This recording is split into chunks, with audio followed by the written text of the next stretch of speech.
Hey guys, what's up? Today we are going to do some reviews of my last haul that I did back in the spring. As we know, like first impressions are one thing, using them for like a few weeks is one thing. But now I've had these products in my possession for a few months, so I feel like I can give a more in-depth review and, thoughts on how I feel about all these things. Some products I will not be talking about in this video, like a hand soap, hair dye, a couple of samples. I did finish them off and talk about those in recent empties videos, so I can link my empties playlist down below if you're interested in hearing about any of those. There is makeup, there is skincare here that I'm going to be talking about, so some Inky List, a little bit of Glossier, and some other goodies. Let's see how I feel at this point about all this stuff. All right, I'm going to talk first about the Pacifica Natural Minerals Liquid Cover Full Coverage Lasting Concealer. This is 100% vegan, cruelty-free. When I briefly talked about this in the haul video, I did say I liked it. Still holds true. I think it is a really nice concealer. It is creamy, and it is on the fuller coverage for me. The only thing that kind of stinks about it is the product kind of leaks out a little bit when you twist it shut, which is unfortunate. It's not a big deal, kind of just like wipe it off and dab it wherever I need it so I don't waste it, but that's the only thing I don't like is the packaging of this. So aside from that, this is a really, really good concealer. I really like the creaminess of it. You might not if you're into something that's a little bit more mattifying. This might not be for you. Before this, I had the NARS Radiant Creamy Concealer. They're both creamy, but that is definitely a lot smoother than this formula is if you want something to compare it to. For a cheaper, inexpensive concealer, this I believe was around $11, give or take. This is pretty good. I'm not sure if the packaging is a deal breaker for me, like if I would get it again. I totally would for the formula itself. And I do like to jump around to different concealers and try different things out. Once it's sealed, it's fine, right? It's not going to come out after that, I don't think, but that shouldn't be happening. So that's the only thing. But the formula is really good. I really enjoyed it, especially if you have dry skin, you might really like this. I kind of have normal, sometimes oily, and you like higher coverage, something really creamy. This is a great, cheaper alternative than like a NARS concealer. Would I get this concealer again? For the formula, yes. For the price, yes. For the container, probably not. So it's kind of up in the air, but if containers are a deal breaker for you, which for a concealer, I can see that being an issue, I would stay away from this one. But other than that, if you don't care, go for it. Let's talk about some Inky List products. So I'm going to start with the Peptide Moisturizer by the Inky List. I have to push down to get product like that. This is kind of like a dupe for the Drunk Elephant Polypeptide Face Moisturizer. I had a little sample of that. I really like the formula of it because it's lightweight. It's kind of like a gel cream type of formula, and I really liked it, but I was not about to pay Drunk Elephant prices for it. I'm not a hardcore skincare junkie, and I also know that everybody's skin type is different. So it's hard to review skincare products sometimes for that reason. People's skin reacts differently to things, but I do think that texture-wise, this product is very similar to the Drunk Elephant one. Like, honestly, they both kind of had the same effect on my skin. I use this mainly at night, so I don't use it every single night. Sometimes I use grapeseed oil, but I did think this was pretty good if you're looking for something that's much cheaper than Drunk Elephant. So I forget how much I paid for this. I want to say around 15, but this is not a bad alternative. It says helps reduce the signs of aging. I never know how much it really reduces any signs of aging. I don't really have too much of an issue with that, so I'm not going to notice that part too much. But I'm satisfied with how my skin looks overall with all the products that I've been using. So I can't just say it's this that's doing anything specifically, right? It's just a really good nighttime moisturizer that isn't too greasy. I really like the formula, and it's really hard to show on a screen, but it is a very lightweight moisturizer too. It sinks in pretty well, and it's a great mix of, yeah, like a gel and a cream combined. It doesn't make your skin sticky or anything. So I've quite enjoyed this. I do like to jump around and try different things, but I would totally get this again if I was looking for this type of formula. Doesn't mean I'm definitely going to repurchase this. I probably will jump to something else, but I might not either because I'm not that super picky with nighttime moisturizer type of thing. I've been pretty satisfied with this one, so I would totally get this again. All right, also by the Inky List, I purchased the retinol by them. The purpose of retinol, it's supposed to help reduce the signs of aging. It's supposed to be another one of those, skin cell turnover type of products, hence a fresher skin appearance. It's a lightweight gel. I haven't experienced any drying on my skin, but I also don't use this every single night. It says using the PM only on cleansed skin, and it says to start every other or every third night and build up to every night.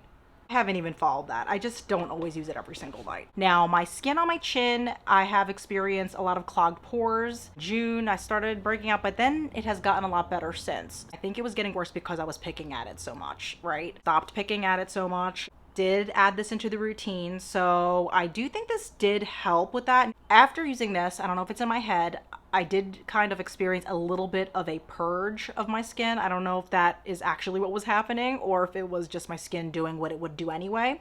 But like on my forehead, there would be a little bit of purging. On here, there'd be a little bit. Again, it's summertime, so skin does stuff, right? But overall, I'd say this did help with that a little bit. Yeah, I would say that for sure. And I've been pretty pleased with how my skin's been looking, so I think it does the job of kind of purging any clogged pores. Now, purging sounds weird, like you don't want your skin to do that, because why would you want your skin to break out more? But if it's kind of like under there and needing to come out, which it probably will anyway, I think this kind of speeds up the process. And it wasn't terrible purging. I just want to make that clear. Just kind of like I noticed I had a little tiny zit here, or like clogged pore or something. But yeah, so I do think that this is helpful. If you're looking for a retinol and you want to try this one, I think this is a pretty good one. Next, we have the Purity Pore Extractor Clay Mask by Philosophy. And as you can see, I've used up quite a bit of it already. I've probably used this like 6 times, 7 times since I bought it. I heard about this from Coffee Break with Danny a while back. She did this series called What is the Sorcery? And she talks about skincare that actually makes a difference. This mask is actually really good. I really do enjoy using this. This has a gritty texture to it. It has salicylic acid in it. It is an acne treatment, which I didn't really think about that when I bought this. I just bought it because I thought it was like a pore, like an exfoliating type of thing. And it does have fragrance in it. So if you are, kind of sensitive to fragrance, this might not be your thing. Or if you have really sensitive skin, this might not be your thing. I don't have super sensitive skin, right? And like I said earlier, I was kind of struggling a little bit with clogged pores on my chin. This did suit me and my skin needs quite a bit throughout the entire summer. And I've really, really enjoyed it. I actually really like the fragrance of this. It smells like the Purity Made Simple cleanser. Yeah, this dries really quickly too. It took maybe like 5 to 10 minutes to dry on my face. I don't use a washcloth to rinse this off. I just take some water and rub it in, and I really like it. Whether it's the experience of the product or if it's actually doing something, I think it does both. I do feel like there is some unclogging going on. I do think that these products do more for my skin than they don't. Right? So far, really, really enjoying this. I would recommend this if you have normal to oily skin. If you are experiencing clogged pores, like this is a little bit more of an aggressive mask. So please don't get this thinking it's like a calming chill type of mask, because it is not. I do want to get a calming chill mask too, but it was worth the money in my opinion. It was like 30 something bucks, which is a lot for me to spend on a mask, but I'm happy that I spent it and I'm happy that I'm using it. The OK Firming Eye Cream. This is a Korean brand. I kind of went a few months without using an eye cream because I just didn't know if I needed one or not. Hydrates Depos, has vitamin B3. I would not get this again. It is just a moisturizer.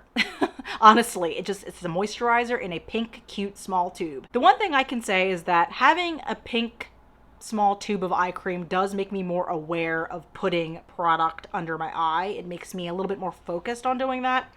I could certainly use this and probably be just fine. But this makes me more intentional though with putting it in that area a little bit more. So I will say that.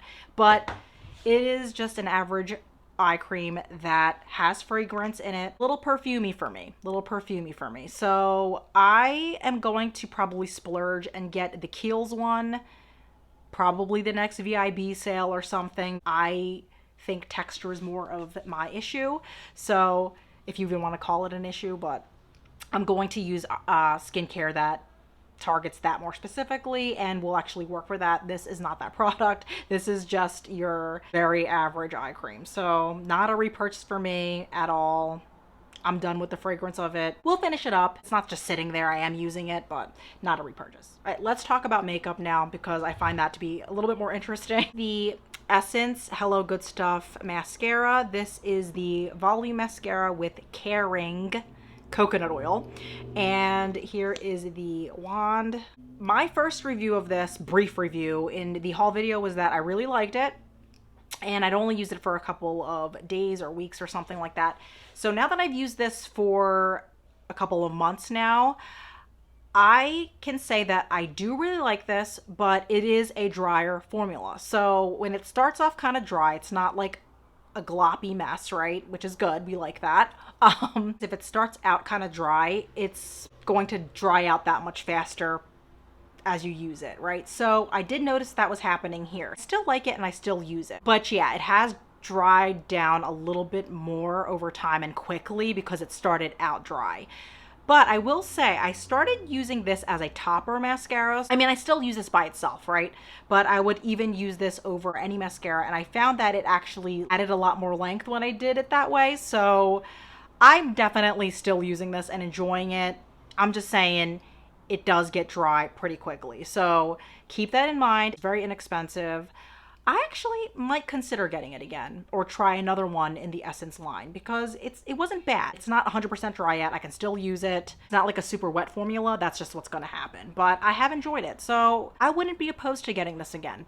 Just knowing though that it does get dry a little bit quicker. Next we have the Colourpop Luxe lip oil. This is in the shade Truth Bomb, and the packaging, as you can see, like the words have faded on there, which is a little bit of a shame, but it wasn't expensive. I think I paid like $5 for this. I got this mainly because I was curious what a lip oil was like. Gotta say, I really have enjoyed this and used it a heck of a lot. Not very opaque at all. It's a lip oil, so it is very sheer, but there is just a, slight amount of tint there where it's not like a clear gloss. Obviously you can tell it's not clear. So I really liked the lip oil formula.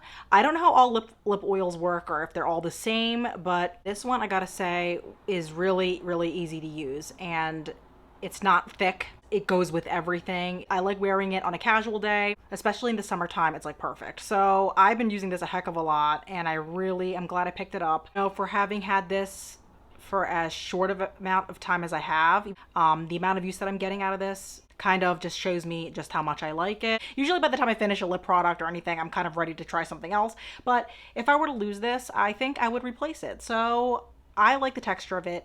At one point I was kind of unsure. I'm like, I don't know if I love lip oils, but I think it's just so comfortable and it's just a nice break from a typical lip gloss or a lip balm. So pretty good. Pretty good. Cannot complain. The Glossier Cloud paints, the shades are Dusk and Storm. These are not new on the market. I know you've probably heard about these and seen so many videos on these. This one is Dusk, right? And this one's a little bit deeper. I have really enjoyed using both of these. I haven't used this shade nearly as much as this one. This is a little bit more of a fall winter kind of blush. I mean, you could wear it anytime really. They're sheer enough that like it's not an in-your-face type of blush. It's very buildable. So I have really liked these. I don't regret buying these at all. I think these were really nice. I do feel like there's not a ton of product in here, so I haven't even used this a whole lot, but I can see that the container is flattening out a little bit the few times I have used it. So I don't know how long this would actually last if I were to use this more frequently. I think with it being a cream product though, that might not be the worst thing to empty it out. I wouldn't consider that too much of a con, but it's just something to keep in mind. Like I haven't used it that much, but it seems to have flattened out the container a little bit. But yeah, both are really nice, very natural looking. These are really enjoyable. I don't know if I would repurchase Glossier because again, my curious nature and things that I actually run out of, I tend to like to experiment a little bit, but not bad. I would like to try, cheaper type of cream blushes or even more expensive ones and see how they compare to this in particular. But yeah, I am very pleased with these. Looking for a naturalish looking blush that you can build up and lasts on the face, I would say go with these because these are quite lovely. The Cake mascara from Etsy that I purchased. I got it from a shop on Etsy because I was very curious about Cake mascara. I was going to make a dedicated video just to this product alone, but I don't even know if I'm gonna ever get to that, because I'm just gonna be real. As it stands right now, I do not like using this product. I don't like using it. So first of all, look at how it looks in the pan right now. Very, very dry. And you have to wet it, okay? But look at that. It's cracking. It's just, yeah, not very pleasing to the eye. Now, that said, how does it actually work on the eye? Well, I've been using the spoolie that comes with it, and you're not supposed to put like a whole lot of water in here. It's supposed to be like a few drops. You mix it.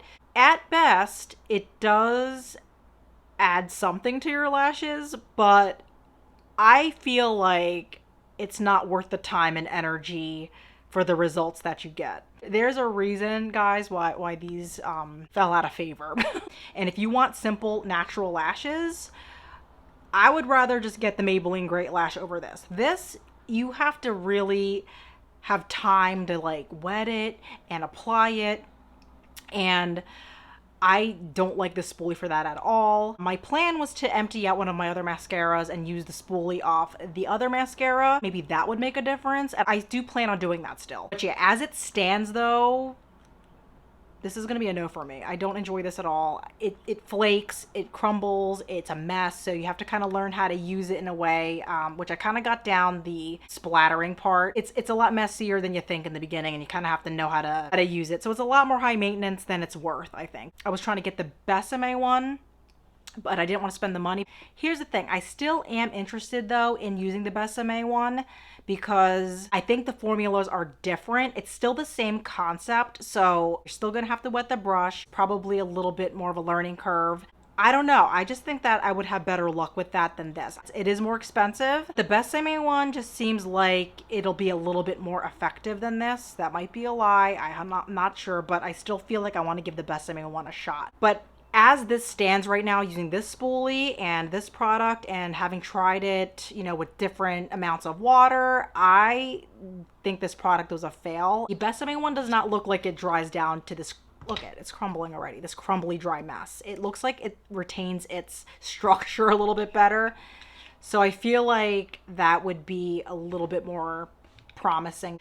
Even with this being a fail, I'm still interested in trying the Besame one. So I don't know. I know that might sound a little crazy, but I think I still want to try that. But again, I'm going to use a different spoolie with this, and that'll be my last hope. See how it does. I don't have high hopes though, but I'm thinking this is a fail of a product, so this would be a no from me. Not that anybody was looking to get a cake mascara from Etsy anytime soon. I like the idea of it. I like the idea of something sustainable, something that is a little bit more natural, that doesn't irritate the eyes.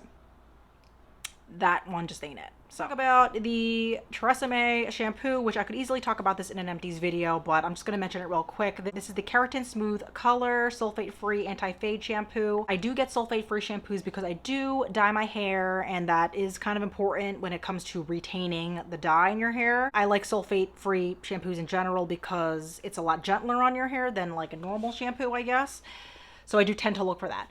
But that said, part of me still likes that sudsy feeling. I feel like you can find that in shampoos that are still good for color treated hair, you know? And this one is gentle on the hair, but I just kind of want a different feeling. This is kind of odd where when you squeeze it out, it comes out kind of chunky, that's the nature of the shampoo that's like this. That's how a lot of them are. But there are definitely, I feel like, color safe shampoos that don't come out like in chunks like that. And yeah, I am kind of still someone who likes that little bit of that sudsiness, even though I know that's the sulfates or whatever. So I would not repurchase this again, unfortunately, even though it didn't dry my hair out or anything. So the effects of it weren't bad. I just prefer a different type of shampoo experience. So this is going to be a no for me. The Tatcha Silk Powder that I received free from Influencer, I did mention that I enjoyed using this, and that still holds true. I do think that leaves a nice finish on your face. Like, it doesn't like really mattify to the point where you look cakey. It looks very natural on the skin, and I do believe it lasts a long time on your face for what it is. It's just a really pricey kind of powder, and I've said that before too. Like, I wouldn't pay for this product, but it's a nice product. So if you're looking for a natural setting powder that lasts relatively well, I wouldn't say it lasted 10 times better than any other powder that I have, like on my skin or anything. It's decent. I was very grateful to have received a Tatcha product at all. I thought that was really, really cool. I'm just saying it's very expensive for what it is in my opinion, so I wouldn't spend the full price on it. I am totally cool just using a regular, not super high-end face powder. I feel like it kind of does the same thing. This beauty tool, I did get it off Amazon. It was worth like 23 bucks, but I used a gift card. Now the brand of this just sounds shady and weird. The brand is Mo Values. But brand name aside, I have been pretty pleased with these Jade Rollers. It comes with 2 of them. I got rid of the box that it came in because it was like way too bulky and was taking up too much space, so I kind of keep it in this IKEA box right here. But yeah, it comes with the rose quartz one, the Jade Roller, and the Gua Sha Stone. I do not think you need to get the most expensive version of these. I do see these everywhere, and I'm not one to like jump on these like trendy kind of skincare tools, but I do enjoy these. I'm gonna be honest with you, these are not like a routine product for me where like I immediately think to use these at the end of every day or beginning of the day. I kind of have to be very intentional and say, oh, I have to use that. You know what I mean? It's not like an automated thing, but I do use them and I try to make a point of using them. But that's just it. I do have to make a point to use these. I think that the quality of these is really, really good so far. And when I do use them, I really like them because they are cooling. I would even consider putting these in the fridge. If I ever get around to that, is a whole other situation. But you can think outside the box too. Like you can use these like behind your knees, behind your neck. I really like doing that. It's very relaxing actually. And the Gua Sha Stone, there is a specific way you're supposed to use this, like for lymphatic drainage. I did watch a video on it and do it the recommended way, but I've also kind of just like the stone and feeling it in my hands and like pressing it against my face. I know that's like totally not how you're technically supposed to do it if you're like following the directions. I find that just as enjoyable as using it the intended way. I do think that these were worth it. I could use them more. I do really like using them when I do use them. The brand sounds a little cheap and shady. Don't go by the brand name. But honestly, I feel like a lot of these that you're gonna find are very similar, so I don't think you have to stick with that brand. But I think that you get probably a little bit more there for your money because you get 2 rollers and the Gua Sha Stone. Wouldn't say go out and get this today, but I do enjoy it. I hope that kind of helped you out with some of those products if they were things that you were kind of looking to get. There's nothing I totally dislike except for this guy. This is just a crumbly, hot, dry mess. Even when you wet it, not a huge fan. If you like this video, guys, please, please, please give it a like, subscribe. Thank you so much for watching, guys. I will catch you in my next video. Bye.